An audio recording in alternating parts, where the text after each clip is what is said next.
Hai guys, ketemu lagi dengan aku di channel Lady Din. Semoga kalian semua dalam keadaannya sehat dan bahagia. Kali ini, aku akan bercerita tentang seorang ibu di Jerman yang alih-alih menunggu keputusan pengadilan, memutuskan untuk membawa keadilan bagi putrinya dengan caranya sendiri. Bagaimana kisah lengkapnya? Tanpa basa-basi lama-lama, kita langsung masuk ke ceritanya ya. Sebelumnya, jangan lupa untuk subscribe dulu channel ini dan nyalakan lonceng notifikasinya supaya kalian tahu video terbaru dari aku.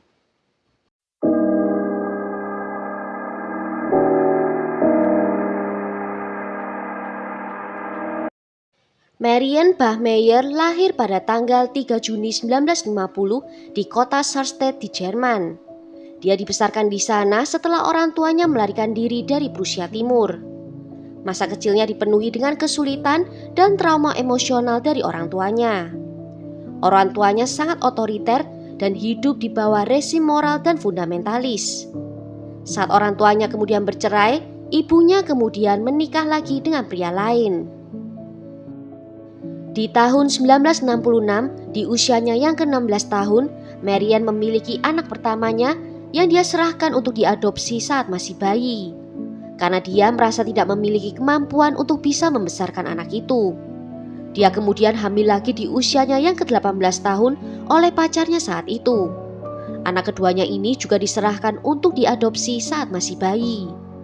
Namun sesaat sebelum melahirkan putri keduanya, dia mengalami pelecehan seksual di mana berkontribusi dalam menambah trauma di masa mudanya, ditambah dengan kehidupan yang penuh dengan ketidakstabilan.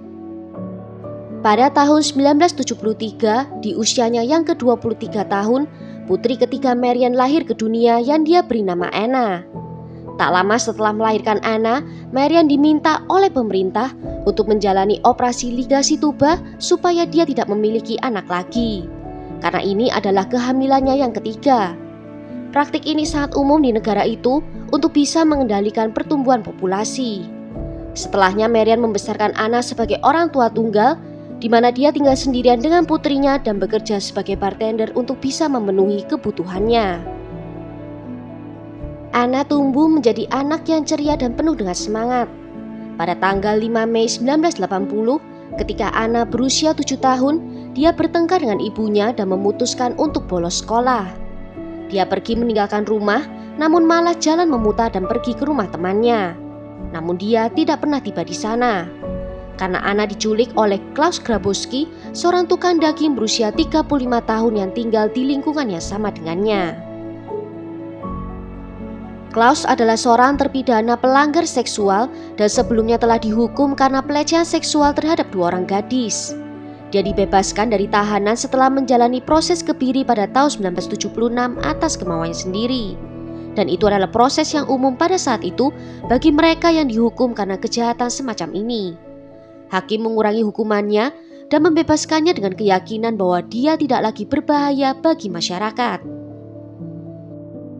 Namun 2 tahun setelah dibebaskan, Klaus menjalani hubungan romantis dengan seorang wanita. Dan karena dulunya dia menjalani proses kebiri secara kimia, sekarang dia memutuskan untuk menjalani perawatan hormonal yang bisa membuatnya kembali ke masa sebelum dia menjalani proses kebiri. Klaus menahan Anna selama beberapa jam di rumahnya, melakukan pelecehan seksual terhadapnya, dan akhirnya mencekiknya dengan sepasang celana ketat milik tunangannya. Dia mengikat anak itu dan memasukkannya ke dalam sebuah kotak kardus yang kemudian dia kubur dalam kuburan dangkal di tepi sebuah sungai. Malam itu juga Klaus ditangkap karena dia diadukan oleh tunangannya sendiri. Setelah ditangkap, Klaus langsung mengaku kalau dia bertanggung jawab atas kejahatan terhadap Anna, tetapi menyangkal telah melecehkannya. Menurut versinya, Anna memerasnya untuk meminta uang dan mengancam akan memberitahu orang-orang atas apa yang telah dilakukan terhadapnya jika dia tidak mengabulkan permintaannya.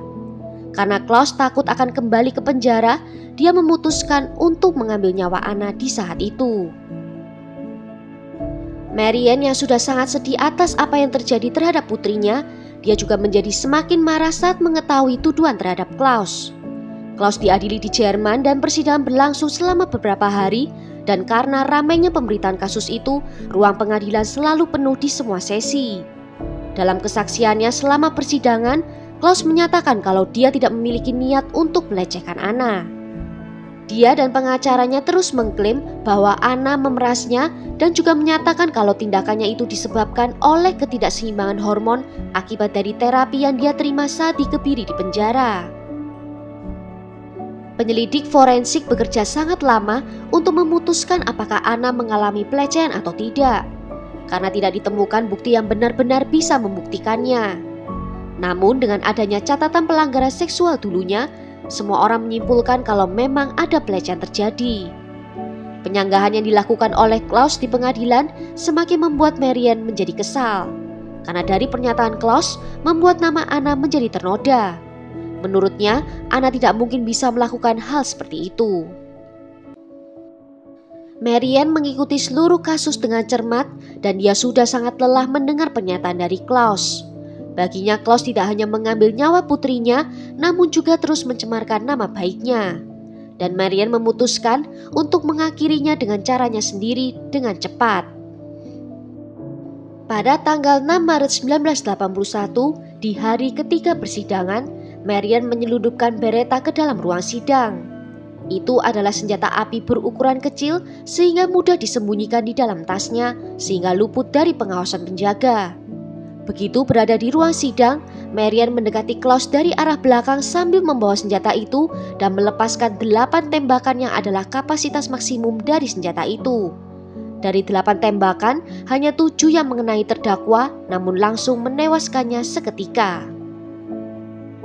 Tak lama setelah insiden penembakan terjadi, Marian bertanya kepada penjaga apakah Klaus benar-benar telah meninggal dunia. Dengan adanya konfirmasi dari petugas, Marian dengan lega berkata kalau dia memang menginginkan hal itu terjadi. Hampir pasti kalau kejahatan itu telah direncanakan dengan baik, di mana dia telah merencanakannya selama berhari-hari sebelum persidangan dimulai, dan melakukannya dengan hati-hati sehingga tindakannya itu mengejutkan semua orang yang ada di dalam ruang sidang. Menurut seorang petugas yang berjaga saat itu, dia mendengar Marian meneriaki Klaus dengan sebutan babi sebelum akhirnya Klaus terjatuh ke lantai. Dalam pernyataannya kepada polisi, Marian mengatakan kalau dia tidak bisa menerima kebohongan yang dikatakan oleh terdakwa sepanjang waktu tentang putrinya, dan dia merasa kalau perlu melakukan sesuatu tentang hal itu. Dia juga mengatakan kalau dia ingin Klaus menderita karena dia telah mengambil nyawa putrinya. Selama persidangannya, Marian mengatakan kalau dia bermimpi di mana dia melihat putrinya di persidangan dan itu mempengaruhi keputusannya. Seorang dokter memeriksanya meminta Marian untuk menuliskan kalimat di selembar kertas dan Marian menuliskan kalau dia melakukan itu semua untuk putrinya, diikuti dengan gambar 7 hati di belakangnya. Kemungkinan merujuk pada usia putrinya pada saat insiden itu terjadi.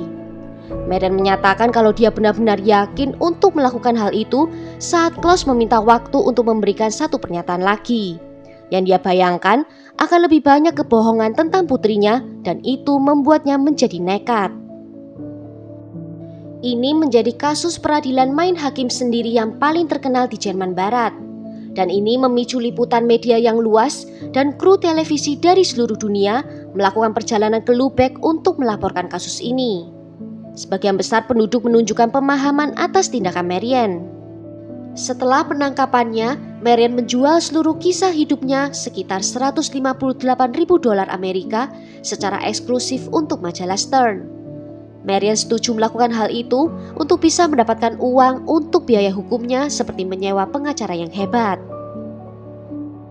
Pada tanggal 2 November 1982, Marian didakwa di pengadilan dengan pembunuhan yang disengaja. Namun kemudian jaksa membatalkan tuduhan pembunuhan itu.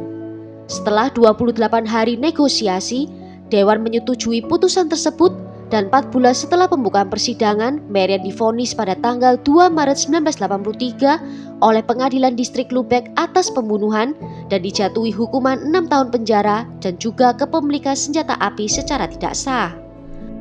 Faktor yang meringankan dalam kasus ini karena pengadilan tidak bisa melihat kasus ini sebagai kasus biasa karena motifnya sangat berbeda dari kasus pembunuhan lainnya. Putusan hukuman ini membuat pendapat dari penduduk Jerman terbagi. Menurut sebuah lembaga penelitian, sekitar 27% penduduk Jerman menganggap hukuman itu terlalu berat. 25% menganggap terlalu ringan, dan sisanya menganggap kalau itu adalah hukumannya sesuai. Marian mulai menjalani hukumannya pada tahun 1983, dan meskipun dia dihukum penjara selama 6 tahun, dia hanya menjalani selama 3 tahun saja. Dan dia dibebaskan pada pertengahan tahun 1985. Setelah meninggalkan penjara, Marian pindah ke Nigeria dan melanjutkan hidupnya di sana. Di negara itu dia menikahi seorang guru, namun pernikahannya tak berjalan lama dan mereka bercerai di tahun 1990. Setelah pernikahannya berakhir, Marian pindah ke Sisilia, Italia dan menghabiskan beberapa waktu di sana. Namun selama di Italia itu, Marian mengetahui kalau dia terkena penyakit kanker pankreas. Dia kemudian kembali ke Jerman dan memulai perawatan kemoterapi dengan harapan dia bisa sembuh. Namun sayangnya penyakitnya semakin parah dan dia memutuskan untuk menghentikan pengobatan dan memilih untuk menjalani hidup dengan tenang. Pada bulan September 1996, di usianya yang ke-46 tahun, Marian meninggal dunia di rumah sakit dan dia dimakamkan di makam yang sama dengan putrinya di kota Lübeck di Jerman. Well, sampai di sini dulu cerita kali ini. Bagaimana menurut kalian tentang kasus ini? Tulis ya pendapat kalian di kolom komentar. Akhir kata terima kasih karena sudah nonton video ini sampai akhir. Sampai jumpa di video berikutnya. Ciao!